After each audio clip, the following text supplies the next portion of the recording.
So hello, Maria McMahon with you again, and welcome back to my next little video where I'm going to talk about 8 gaslighting phrases and how you can combat them. And this is a 2-part series, so I've got this video and I've got another one I'm going to follow up with, okay?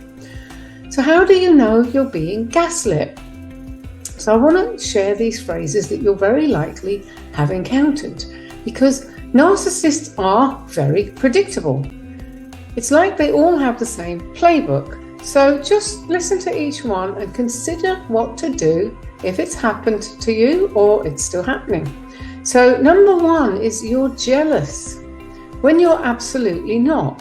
Now, maybe you know in your heart and soul whether you're a jealous person or not, but this is a phrase that the narcissist will use to bounce the blame back on you. But the truth is, if they're flirting, cheating, or whatever, that's on them. And if this inappropriate behavior is making you feel devalued, you absolutely shouldn't put up with it. So it doesn't mean that you're jealous because you're unwilling to accept this type of negative behavior or you're questioning it. But the gaslighting part is that the narcissist is twisting that around, saying, oh, well, you're jealous. You're just a jealous person. Regardless of the fact that they're the one that's flirting or cheating or whatever, you're being blamed for something that isn't even your fault because you're not even doing it, okay? So that's one to look out for. The next one, hugely common. I have had bundles of people tell me that they've heard this. You're crazy, when you're absolutely not crazy. Now, narcissists, for some reason, love using this one. It's like their get out of jail card for every bit of bad behavior they try to get away with. It's all on you because you're crazy. But you're not, and you need to hang on to that truth. They use this to evade the truth and avoid taking any kind of responsibility for their behavior, okay? Number 3, here's another one you'll very likely be familiar with, and please do add comments in, after this video. Are you hearing these often? Are you familiar with these? So number 3 is you're too sensitive. Now, actually, you might be a very sensitive person, okay?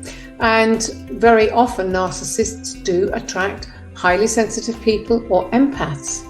And they tend to know it, so they use that trait against you and make it sound like a personality flaw. So you start thinking and wondering, am I too sensitive? What they've done is they've successfully deflected the real issue back to you, okay?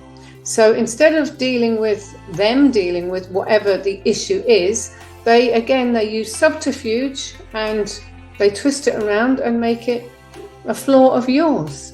Oh, you're too sensitive. Now what happens is you become absorbed in your own insecurity. And you see how that works? So in this case, you need to hold fast to the thought that your sensitivity has absolutely nothing to do with what has been said or done. How they made you feel by their behavior is what's important here. So don't let your judgment get clouded and don't let it get twisted, okay? Right, so tip number 4, and I say this is common too, but actually they're all common, which is why I'm using them, because they come up again and again. Tip number 4 is, sorry, it's not a tip. So number 4, and sorry if I keep calling them tips, I'm so used to doing tips. It's number 4, and it's that you can't take a joke. And I've talked about this in another video as well. But anyway, you can't take a joke because it's not funny. Simple as that. But again, you start feeling that it's your fault. Well, why can't I see the funny side of things? Maybe I don't have a good sense of humor. Now, if you hear this comment, you can either respond with, well, I can't take a joke when it's not funny, or you can choose to completely ignore it. Because somebody making jokes at your expense is a form of devaluing you. So don't take it any other way. And especially 9 times out of 10, it's just not funny, or it's a veiled backhanded comment. So just don't buy into it. Just don't buy it, okay? Now, there are some more. So in the next video, I will share 4 more common phrases with you, okay? So I'll see you soon for those. Bye for now.